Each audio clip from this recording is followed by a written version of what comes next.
My sister Sophie had barely touched down back home when my husband Noah nonchalantly slid a divorce contract across the table, declaring our union finished. My heart shattered into a million pieces, but through the agony, I signed it. With his kid in tow, I ended up tying the knot with his sworn enemy, Ethan. 4 years later, I watched Noah eye the little one, basically his spitting image, calling Ethan Dad. His gaze burned with fury, and just then, a pregnancy test flashed 2 lines. Before I could even catch a breath of relief, Noah chucked a document in my face. Lily, let's call it quits. Sign this deal and I'll throw in an extra 20 million, he sneered. I stared at the sharply dressed, ice-cool man before me, struggling to nod as Noah's impatience grew. When we married, we sealed it with a contract. 3 years, ending in a month. If you don't agree now, the deal automatically cancels, and you lose out on that bonus 20 million. I inhaled deeply, mustering my courage. Noah, what if I told you I'm pregnant? I confessed, desperation edging my tone. I was playing my last card, using the baby to keep Noah around, hoping his family, desperate for an heir, might call off the divorce. Then Noah's next words hit like ice. I had a vasectomy. That kid can't be mine. My mouth gaped silently. Noah was the only man I'd ever known. If not him, then who? No amount of explanation could change his mind. Without another word, he stormed off, leaving me staring blankly at that divorce paper. My marriage to Noah had always been a mess. 3 years back, the original plan was for Sophie to wed Noah, but at the last minute, she bailed, fleeing the country to chase her so-called true love. To keep up appearances between our families, they pushed me into her spot. Noah's kin agreed for the sake of saving face. I'd been crushing on Noah for 7 long years, so I didn't dare refuse. The only one objecting was Noah himself. I wasn't clued in on what other wedding nights were like, but on mine, Noah tossed me the same 3-year marriage contract. No matter my feelings, it was set to end automatically after those 3 years. I felt utterly lost and crushed, but I didn't quit. I figured that if I treated Noah right, maybe he'd eventually warm up to me. With Sophie abroad and me always by his side, I hoped that someday he'd finally see my worth. For 3 years, I doted on him relentlessly. He had constant stomach issues, so I dove into recipe books. When he suffered headaches and sleepless nights, I even took up acupuncture. Looking back, I was way too naive. Who falls for a nanny, right? In truth, we were both just inflicting pain on each other. I trembled as I reached for the divorce papers once more, until my phone rang. It was my mom. Lily, your sister's back. She's on an afternoon flight. Tonight, come home with Noah for a family dinner. My mom's voice was oddly upbeat. My throat felt raw as I asked, why'd she come back all of a sudden? My mom sighed. I always thought that guy was trouble, but Sophie insisted on marrying him. And sure enough, once they tied the knot, his true colors came out. He'd cheat, even when Sophie was expecting, leading to her miscarriage. Now she's returned, which means she finally saw the light. Just don't bring up the past, all right? Don't upset her. My mom droned on, but I wasn't really listening. In that moment, it all made sense. Why Noah was so hell-bent on a divorce. Sophie was back. My mind swirled with bizarre thoughts. It felt like I was trapped in some over-the-top novel, with Sophie as the leading lady and me just a supporting extra. I'd fallen hard for Noah and married him, only to fold when the real heroine returned. Later on, when Sophie couldn't conceive, I ended up giving my child away to them, watching as they basked in their own happily ever after. I was stunned. Was I losing my marbles? In that instant, I realized I no longer loved Noah. I set down the pen, flat out refusing to sign. Why should I step aside just because Sophie's back and they get their fairy tale ending? Before finalizing the divorce, I'd make sure to shake things up. I'd be the villainess they never saw coming. I hailed a cab to Mom's house. There, Noah and Sophie arrived together. Sophie looked more haggard than she did 3 years ago. Less vibrant, yet still the center of attention wherever she went. Mom and Dad clustered around her, full of concern. It had rained. Sophie was dry, but Noah's sleeve was soaked. Clearly, he had shielded her under his umbrella, even as the rain doused him. With Noah, he always led while I trailed behind. Like, come on, comparisons aren't fair, right? I swallowed my disappointment and trailed after Noah, who was worried. Babe, how'd your clothes get wet? I clung to his arm affectionately. Sophie's gaze slid past us, her eyes empty. Noah tried to pull away, but I clutched him tighter. Your clothes are soaked. You'll catch a cold. You're the backbone of the company. You can't get sick. Let's head upstairs and change. I watched the veins on his forehead pulse as he fought to keep his cool. Still, as a husband, he followed me upstairs. Once we were in the room, he abruptly shoved me aside. Stop clinging to me. You're my husband. Why can't I have some space? Noah exhaled deeply. Did you sign the divorce papers? He demanded. Dude, no, I'm pregnant, I shot back. I know you had a vasectomy. Are you sure the doc didn't mess you up? I've been your only girl these past 3 years. Don't try to weasel out now. Noah's face turned livid. Lily, what's gotten into you? For 3 years, I was always the perfect husband. Kind, thoughtful, always listening. You'd never seen this sharp side of me. Truth is, the sweet, accommodating version of me was just a front. I'm the type who never lets go of a grudge. If I couldn't make him fall for me, I'd make sure he suffered. I folded my arms and glared. What's wrong with me? At least I'm better than someone who can't even recognize his own pants.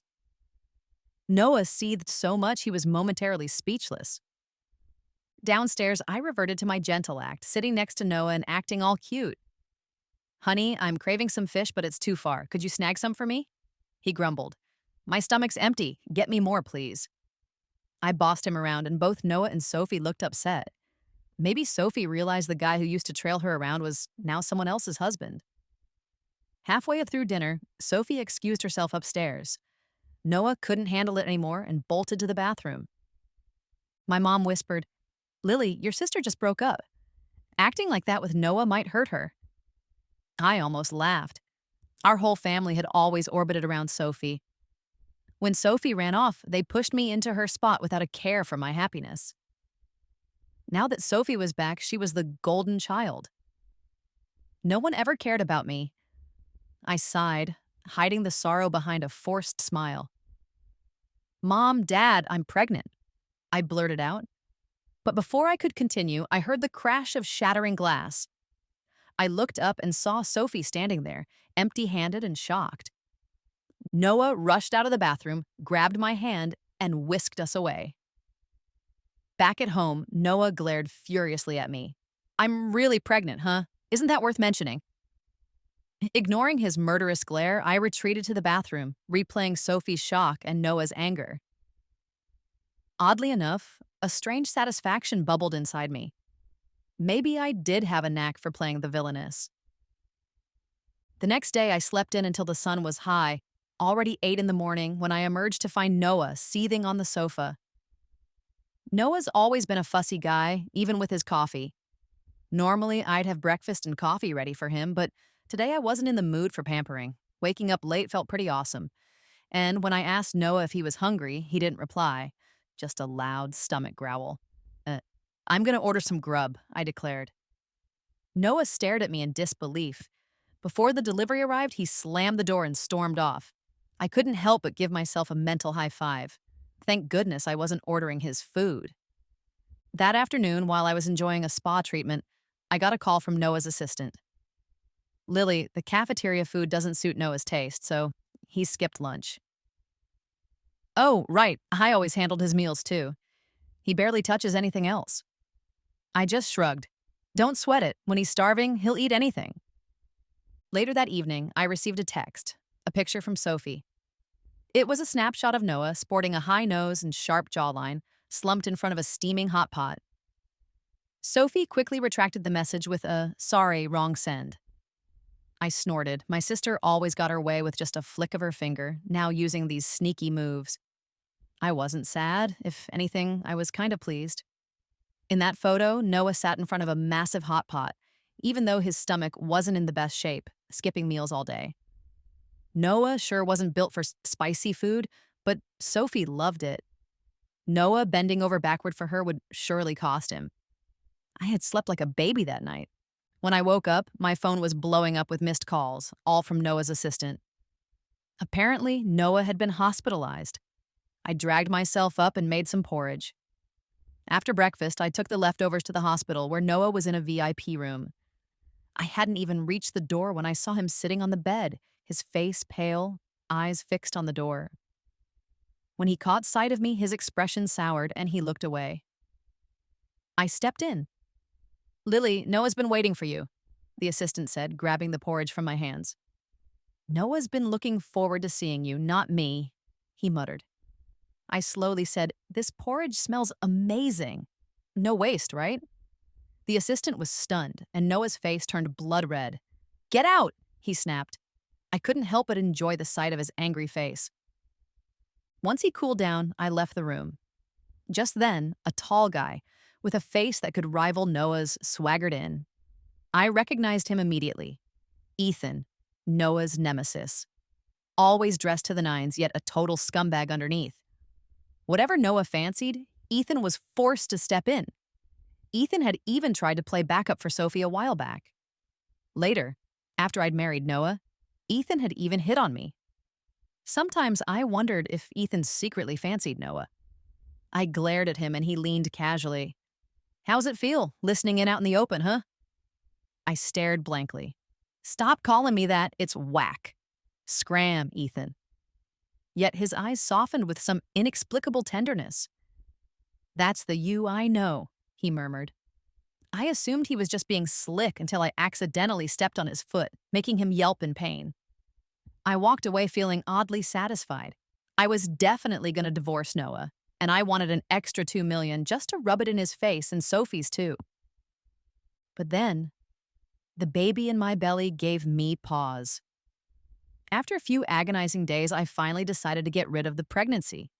I set up an appointment at the hospital for a battery of tests. The doctor looked at my report and said, "Lily, with your health, you can't have an abortion." I was floored. Just last night, I dreamed that I was reading through a book where Noah was the male lead, Sophie the female lead. I was just a minor character, and Ethan the villain, whose downfall was epic, ending up bankrupt and picking up trash on the streets. And the abortion plot was just like the book. The doc warned that insisting on terminating could be life-threatening, so I decided to keep the baby. But there was no way I'd give this kid to Noah and Sophie like in some cheesy novel. I was going to raise the little one on my own. Stepping out of the doctor's office, I bumped into Ethan again.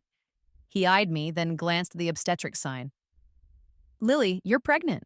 Why didn't you spill it sooner? I could have tagged along." "I'm swamped, but I'd always make time for you. And the baby," Ethan replied, his tone laden with hidden meaning. I accidentally stepped on his foot again, grinding my heel, and watched his handsome face twist in pain. I strolled off feeling oddly jubilant. Then, things took a wild turn. As I misstepped on some stairs, I fell hard. Reflexively, I clutched my belly. Out of nowhere, I heard someone shout, "Doc, come quick!" It sounded like Ethan's voice, but why did it sound so panicked? Soon after, I blacked out. When I came to, Ethan was perched on a low stool beside my bed, legs awkwardly stretched out. As soon as he noticed I'd awoken, he narrowed his eyes and muttered, "Awake, Lily? Do you have a busted cerebellum, or what? Can't even walk without falling." I was sure the earlier panicked Ethan was all in my head. Then, his tone softened unexpectedly. "Lily, you look rough. Are you hurt? Let me blow on that for you." At that moment, someone stepped between us. Noah had seized Ethan's hand, his face twisted in anger. "This is my wife," he declared, his glare practically crushing Ethan. I thought, "I came here solo for a checkup because I thought my husband was toast." Ethan shot back, "Get lost, man," and Noah's lips pressed into a thin line. Ethan wasn't fazed. "Seriously, Noah? You always say that one line like it's a broken record." Noah's temper nearly exploded before he finally stormed out. My mood lightened a bit. Even though Ethan was such a pain, he was kind of cute when he got riled up against Noah. But Noah then glared at me, clearly unimpressed. "Lily, Ethan wants everything of mine. He's all buddy-buddy because you're my wife. Don't get it twisted, Noah snapped. Right then, a wild idea popped into my head, one that would really piss off Noah. What should I do? I think I'm falling for Ethan, I blurted. Noah's face went pale. I'll sign the divorce papers when I get back, he stuttered. Sure enough, his face drained of color. Back home, I scoured the place for the divorce papers but couldn't find them. I called Noah. Where are the divorce papers? After a long pause, he mumbled, I don't know. I'd known him long enough to tell he was lying. He'd hidden them, forced me to sign, and now they were tucked away so I couldn't get out. Looks like Noah didn't care much for Sophie after all. For the sake of his pride, he'd stalled the divorce.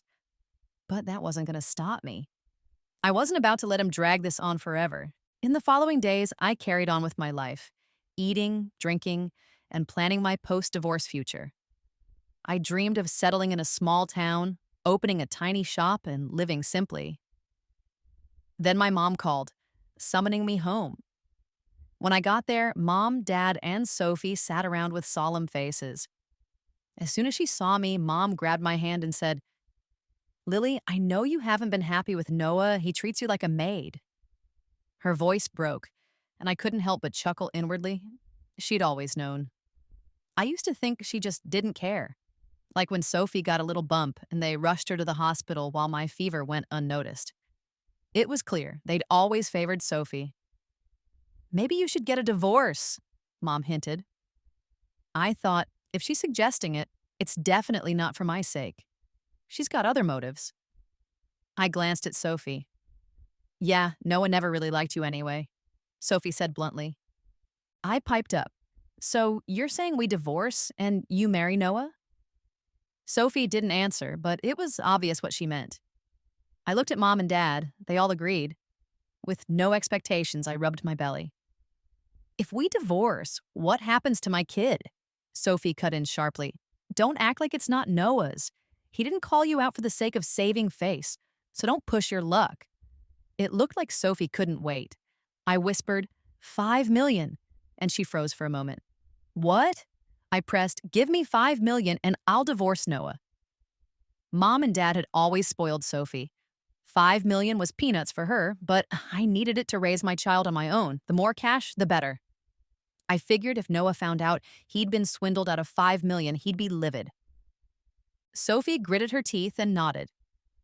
Call Noah over, she ordered, and soon he arrived. I asked, Noah, where's the divorce agreement? Noah glared at me. You're in such a rush to be with Ethan, huh? He muttered. Yeah, I can't wait. Even if I could, the baby's not yours, I snapped. Let's just get divorced, Noah. He pressed his lips together, clearly unwilling, but Sophie's insistence forced his hand. After a quick call to his secretary, the divorce agreement finally came. I signed it swiftly. Noah, remember, I'm the one who doesn't want you. And don't forget to send the breakup fee to my account, I declared, then walked away without a backward glance. Later, Noah. Goodbye. I wandered aimlessly down the street, expecting to feel sorrow, but instead my heart felt as empty as a hollow wind. I'd lost not just Noah, but my entire family. They never cared about me anyway. That's when a sleek Maybach pulled up and a long leg stepped out. It was none other than Ethan, the suave rogue himself, blocking my path. Divorced, huh? I glared. How'd you catch wind of it so quick? Sophie piped in, Lily, now no one can keep us apart. Ethan's eyes sparkled as he said, You're crazy, you know. You did all this just to get back at Noah? You're pregnant. Noah's kid calling me dad. Just thinking about it gives me a kick. He rubbed his chin thoughtfully. All right, it's clear. You're one wild card. I strutted past him. Ethan trailed behind, listing off all the perks of marrying him. I was speechless. But it did ease my heartache a bit. I'd left the city I'd known for over 20 years and moved to a tiny town thousands of miles away. New people, new places, everything was fresh. But as soon as I stepped off the plane, there he was, Ethan, grinning like he'd been waiting. What a coincidence, Lily. You didn't ditch me, did you? He quipped. I wanted to say, I'm already here. But before I could, I reached the house I'd bought online. Just as I was about to step inside, the opposite door swung open, revealing Ethan's exaggerated smile. Lily, you're living right across from me. And don't tell me you're not stalking me. Just admit you're into me, he teased.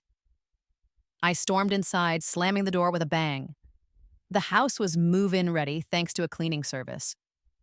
I started organizing when my phone rang. I answered, then hung up immediately. It was Noah's number. Wrong number, I muttered, blocking it.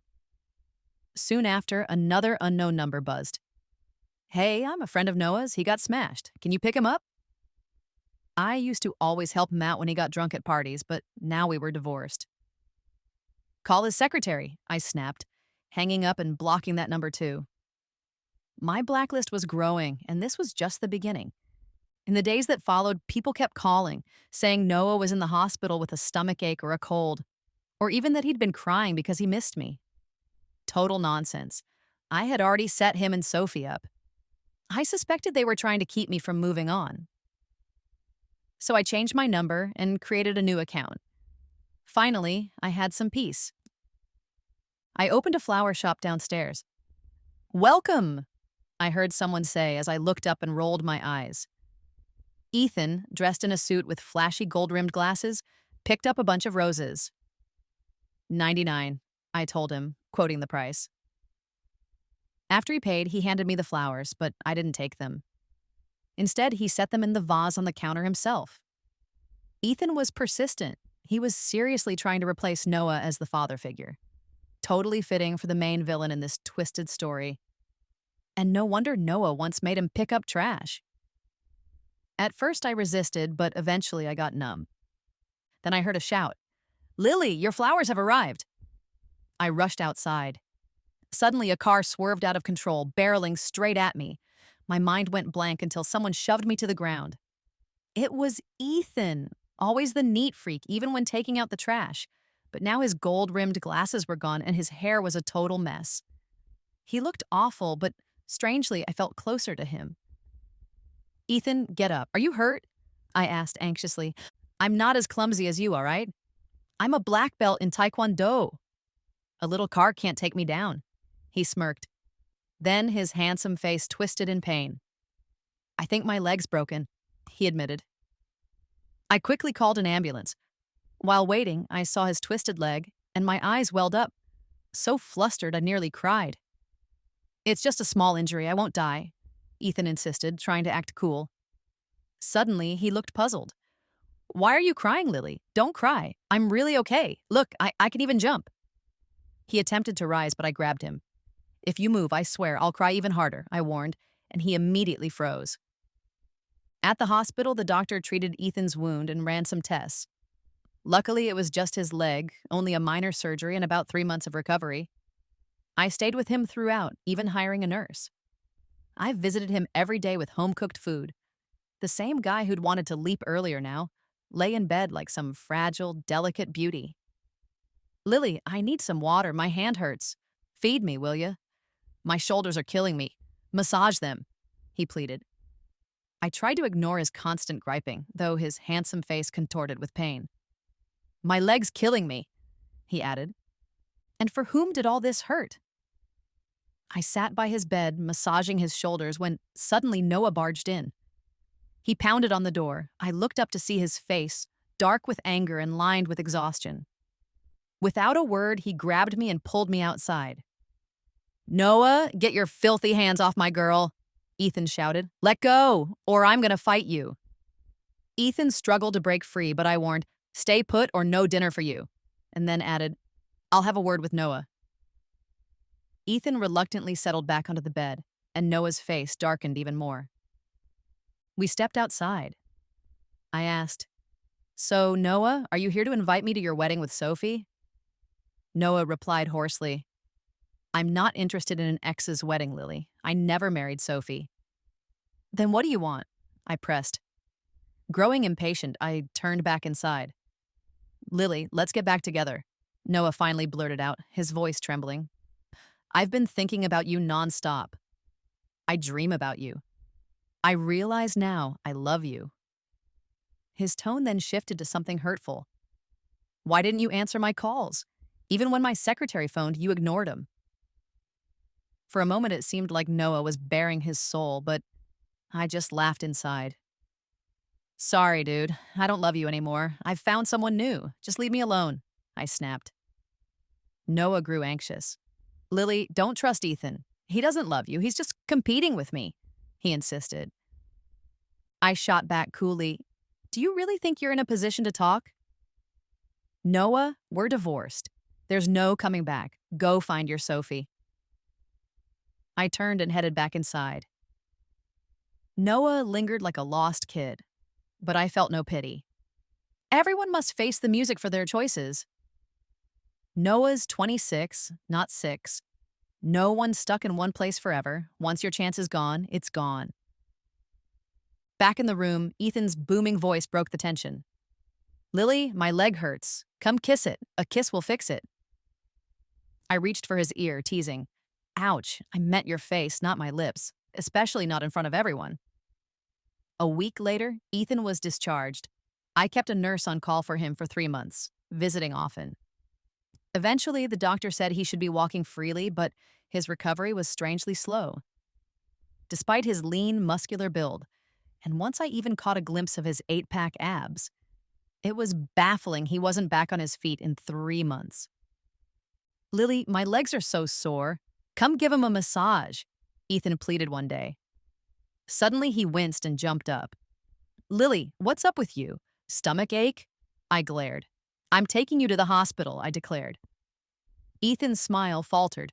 Clearly, he was busted. Oh, man, how'd my legs suddenly get better? Is this the power of love? I pinched his ear, and Ethan stayed by my side through every checkup and delivery. On the day our baby was born, he was clumsy yet careful, coaxing the little one with a playful, "Come on, sweetie, say daddy." I, a first-time mom, was equally awkward. Ethan grew into his role quickly. A few days later, he was already a pro at diaper changes. When our baby's first words came out, the first was mama, and the second, dada, Ethan beamed all day. It was the first time I saw someone so genuinely stoked about being a dad to someone else's kid. When our little one turned 2, Ethan and I grew even closer, and by the time our child hit 3, Ethan and I got married. Our kid even served as our adorable little flower girl. At the ceremony, Ethan slipped the wedding ring onto my finger, and I caught a glimpse of a figure in the crowd. I froze for a moment before snapping back, smiling happily at Ethan.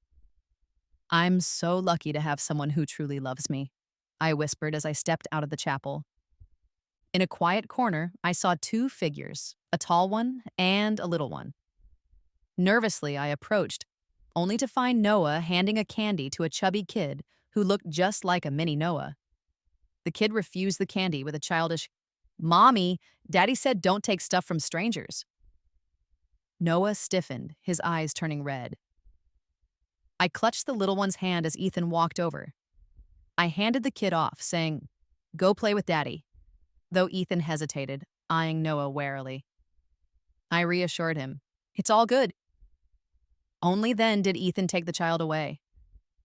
Noah had changed a lot in these 4 years. He never married Sophie. She went back abroad, reuniting with her ex, and the 2 of them kept tormenting each other. Noah, on the other hand, spiraled. Rumor had it he drank a ton and lived a wasted life with his career nosediving. Maybe it was all a butterfly effect. I didn't plan on being the sacrificial scapegoat, so I flipped the script. That kid, Noah barked hurriedly, doesn't matter anymore. Noah, don't ever show your face in front of me again or you'll never find me. I turned and walked away, hearing someone behind me sob quietly. I didn't look back. I just took one determined step after another toward my new love. I thought back to the first time I met Ethan, which wasn't long after my messy stint with Noah. Ethan stopped me. "Miss, didn't we know each other in a past life?" he asked cryptically. Those memories I'd once buried started surfacing, turning bittersweet. I often teased him about being cheesy, and he'd always grab me and kiss me until I was breathless. "Lily, we did meet before, you forgot," he'd insist. "It's cool, I remember." I'd reply, laughing off his epilogue. Ethan's version went like this. My name is Ethan.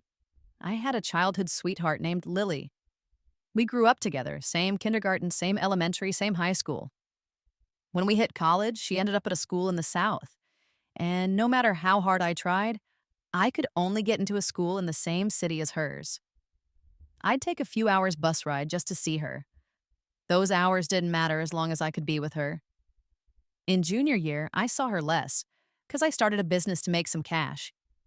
I planned to propose after graduation so we could have a little home together. I got lucky when a big company took an interest in my project, and by graduation, I'd saved enough for a house. But then, as I was about to propose, a huge truck hit her. My world turned crimson. Watching them cover her with a white sheet, I couldn't believe she was gone. I searched everywhere, convinced my girl was out there somewhere waiting for me. I scoured every city until one day I collapsed in the woods. I laid there as the leaves fell on my face, and suddenly, the bright sunlight formed her familiar figure. She reached out to me, and I smiled. When I woke up, I was in a luxurious bed. I was me, but not quite. Born into one of the city's two major families, Ethan had made it his life's mission to make Noah's life miserable. If Noah got upset, Ethan secretly grinned. I always felt I'd forgotten something important, until one day I saw a girl quietly staring at Noah. She seemed so familiar that my legs moved on their own. Miss, didn't we know each other in a past life? She demanded, glaring before running off. Those lost memories started flooding back and joy bubbled up inside me. I felt like I could fly. I had finally found my girl.